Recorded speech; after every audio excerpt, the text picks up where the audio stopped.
It's the Big Wakeup Call on AM 1280 WBIG. I'm Ryan Gatenby, and you know our next guest from his many years in the cast of Mad TV, most recently on Eastbound and Down, and now he's one of the stars of the Mindy Project with a new episode tomorrow night, 8:30 Central on Fox 32 Chicago. It's Ike Barinholtz. Hey, Ike. Ryan, how are you, buddy? Good. How are you?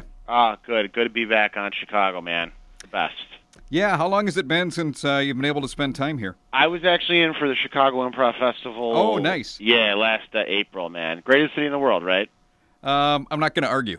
Thank you. I appreciate that. How about that game last night, dude? Oh, you talking about the 41-3 shellacking of the Bears over Jacksonville? So I was watching it. My in-laws were in town. We watched the first half, and I had to go to work, actually, because I had to work on something. So I left it when it was 3-3. Yeah. And I told my wife and my in-laws, said, hey, TiVo it so I can come home and watch it. I honestly came home expecting like a 10-3 thing. Unbelievable. Yeah. Unbelievable. They're back. Well, I think it was 13-3, and then I had to go somewhere, and then I blinked, and it was 41-3. What happened? Do you think like Lovey just like threatened them in the locker room at halftime? I think Lovey just stared. Yeah, that soulful stare he has. Yeah, I think he has more power by being quiet. I think so. He's a very non-vocal guy. It was great, though. Very exciting. Very exciting.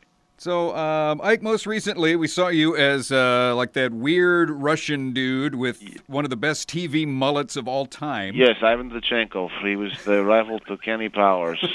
He was in America to play baseball. Which is odd, because you don't see a lot of Russians coming over here to play baseball. You don't. The whole kind of plot that kind of got cut out a little bit was the Russians kind of engineered him to be their star pitcher for the Olympics. Okay. But then baseball was taken out of the Olympics. Right. So he was just kind of floating around Moscow, this baseball player, and he somehow snuck into America. So he was like the Ivan Drago of baseball. I have a feeling McBride and Jody Hill watched a lot of Rocky IV before they wrote that part. Just a hunch. So from the Russian mulleted weirdo, how does that lead you to getting involved with the Mindy Project? It was crazy, actually. It was because of that show, because Mindy Kaling, who I followed on Twitter along with 25 billion people, right, tweeted one night. She was like, "Oh my God, I love this Russian guy on Eastbound and Down. He's kind of cute. Am I weird?" And I wrote at her. I was like, "You're not weird. You're not weird. That's a legitimate thought."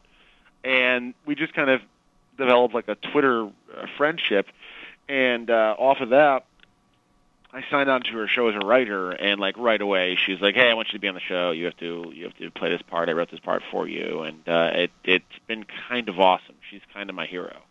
Now, is that unusual that you approach like that? Someone has created a part for you in your career. I assume you go on a lot of auditions trying to get parts. Oh God, yeah, and auditions for lesser shows that you have no part. You get to be no part of the creative process, and to kind of come into it this way, it's like such a blessing. Like really, really, really lucky, and yeah, I owe her a lot. Like when I have a kid now, I have to give her the kid.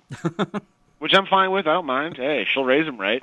You don't have to just name your firstborn Mindy. You actually have to hand over the child. Oh, no, she owns him. Okay. She owns him, which I'm fine with. That's fine. I get it. I know how the game's played. I get it. I've been in Hollywood for a while. I get it. So since you're also writing on the show, you have input on some of the quirks you can add to your character? Yes, I do. And when they made a joke that I get paid by the line. Okay. So when we're rewriting my episodes, and every time they cut a line, I just kind of make this, God, all right, well, I really wanted to buy this book, but I guess I'll have to wait till next episode. Now, one of the things I noticed right away from the show, and I'm sure people have pointed out, there's a slight height differential between you and Mindy. It's only about 4.5 feet. Yeah. Yeah, she is a lot of things. Tall, not one of them. But, you know, one thing that was kind of cool about her is that she said to me right away, like, I'm already kind of a big guy, you know, Chicago. Like, I enjoy my pizza. I enjoy my beer. And she said, hey, listen, if you're going to be on TV, don't be one of these, like, you know, little weird LA actors that all of a sudden they become anorexic and drop, like, 15 pounds. She's like, it looks weird and skinny. So I really took that to heart. And I'm not kidding. Like, right now, I'd say in terms of body mass index, me and Urlacher are kind of in the same area. The only difference is he looks like a professional athlete, and I just look like a blob. That's true. You guys probably are very similar in size. Yeah, he's about 6'2", 6'3", 230. Yeah. But he's made of iron and stone. Right. And I am made of gummy bears. Now, has that been an issue, other projects you've been involved with, that people ever made a comment on your size or your weight? No, I imagine it doesn't happen as much with men. It doesn't happen as much of it. There really is a double standard. You know, women really, unfortunately, just have to kind of adhere to, I need to look this way, or I'm not going to get this part. But for men, it's not so much. My wife definitely has been vocal about it, and, reminds me of that, sometimes when I get out of the shower, she'll be like, okay, maybe we should just stop here. We're good here. No need to go any further. But other than that, it's not that bad. I think I carry it okay. I carry it like a Chicagoan. Oh, and you're representing the city well, and we appreciate it. Absolutely, man. Got to do it. So we have a new episode tomorrow night, 8:30, Fox 32, and you've got NBA stars Baron Davis and Amari Stoudemire show up. You have no idea how hard I lobbied to have Derrick Rose on it. I kept pushing for it, and they said yes, but then Derrick's people said no, he's rehabbing. True. He can't do it, and I said I don't want anything to interfere with his development.